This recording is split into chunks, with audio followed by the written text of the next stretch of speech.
You thought this was going to be a normal speed paint video? Well, you're wrong. Artists, you know the drill. Grab and charge your tablets or whatever device you use, grab your pens and make sure to have a drink or a snack next to you. For this video will be a lesson for everyone who are inspired by my work and want to know the secrets behind my art techniques. I want to say real quick, I do not want to be one of those artists who hoard and hide techniques from everyone, afraid of having my art style copied by some beginner artist. Because the truth is, I don't care. Take the way I do shading, lighting, or even the way I do line art. I simply don't care. Improve your skills any way you want by looking at my drawings. All you are not supposed to do is trace. I don't support that. It doesn't bother me at all if you take inspiration from my work or do the same lighting technique. I did the same thing when I was an art baby. Why shouldn't I not let other art babies do the same thing? I don't want to be that type of demon, if you know what I mean. So I will be breaking down my art process in this video step by step, along with explaining what I do and why, while giving additional art tips that I learned from other artists. And I will be using my man Sirius as the character I will be drawing. If you find this video to be helpful in any way, let me know in the comments and by giving this video a thumbs up so it spreads to more art babies. This video will be broken down into chapters with timestamps in the description. Alright, now that that's out of the way, class is in session. The first thing I always do is clean up my sketch to refine details, to make it easier before I start coloring. Here you can pause the video and draw your sketch before continuing if you haven't already. I draw my lines both thick and thin and have variations, which is useful, the thicker lines for where the shadows go and the thinner lines where the light goes. For my drawing, I am having the light come from behind the character.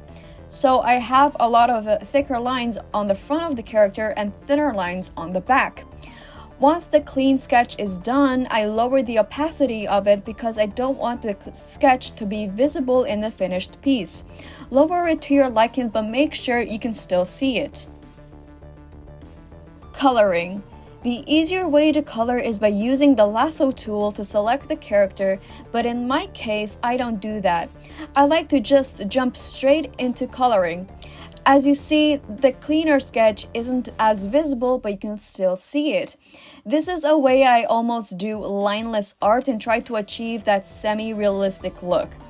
Also, don't be afraid if the skin color ends up in other areas of the body, because you can fix that easily when you're adding the clothes colors and hair color.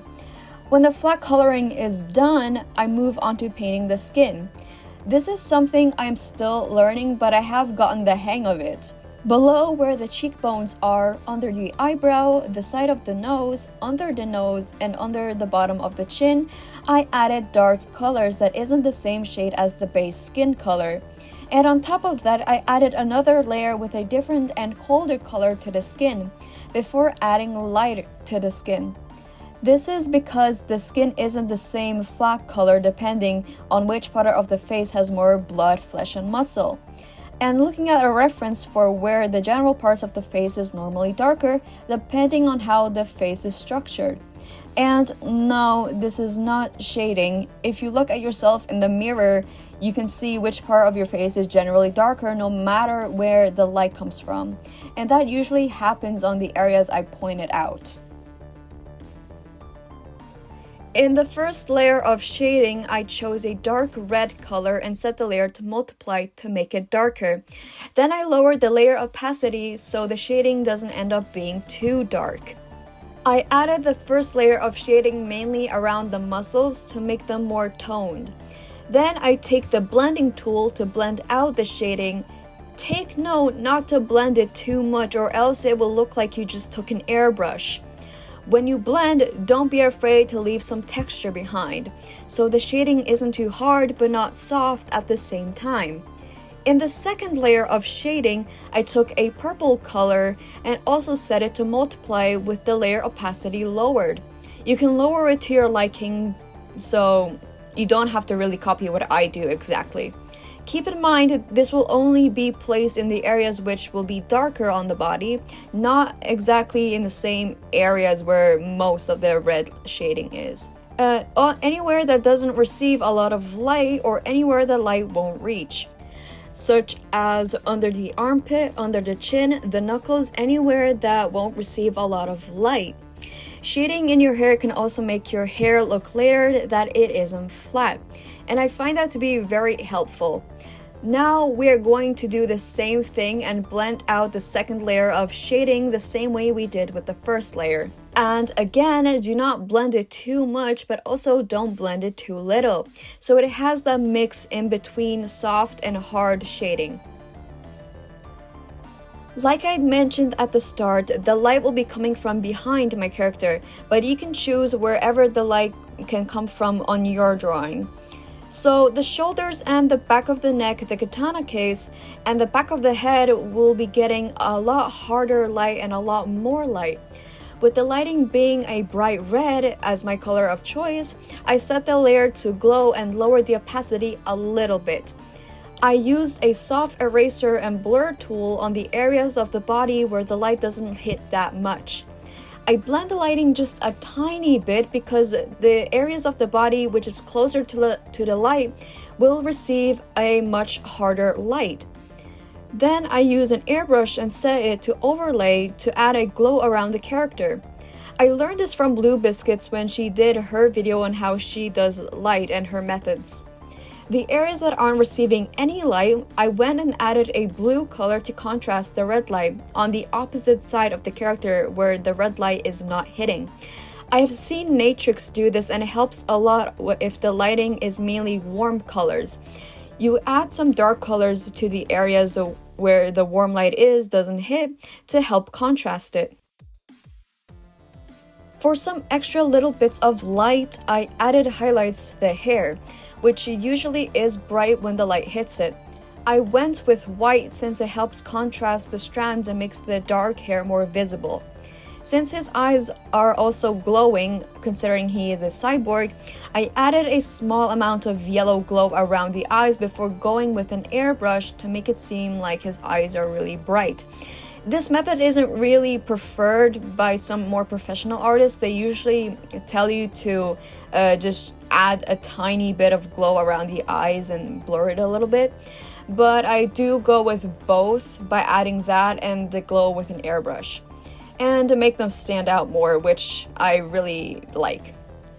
Once you're all done with your drawing, the last step is to add effects. After every drawing I finish, I always add a little something extra, effects. I add noise texture over the whole thing, but I don't make it too strong because it will look like the piece is from an old TV. But the other effect I add is known as the glitch effect, or known as this in Clip Studio Paint, which is the program I use. This helps add more tiny and thin lines on the already visible lines on the drawing. I don't make it this strong either, but it still makes it visible when you zoom in. The third effect I add is rather a new one in Clip Studio Paint, and it's the crystallize effect, which is my first time using it when making this video. The same thing with the noise and glitch effect. I lower the strength of it so it doesn't make it difficult to look at the drawing and any of the tiny details. Keep this in mind that any effect you add, you should not have it strong because it will make the entire drawing look extremely difficult to look at.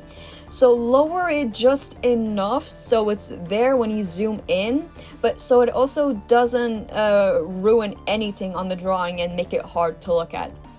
And that is it for today's video. I am sorry if my explaining isn't the best. I am much better at explaining something by showing rather than using words. If you found any of these techniques I use pretty useful or helpful, let me know. Also, if you have any questions, go ahead and ask them in the comments. I will try to answer them as best as I can. If you would like another video like this where I break down my art process in the future, leave a like and share this video around if you have other artist friends. Before I end this video, I have one more little tip to give. if you want to learn how to draw, shade, or do lighting a certain way, you can watch speed paint videos of other artists and slow it down to your liking so you can see where it is blurred, where it's not blurred, all that stuff. I did that a lot when I was starting as a digital artist when I was very, very young. Don't go thinking this is cheating or copying from the artist when all you're doing is learning to improve your own skill, and that's completely okay.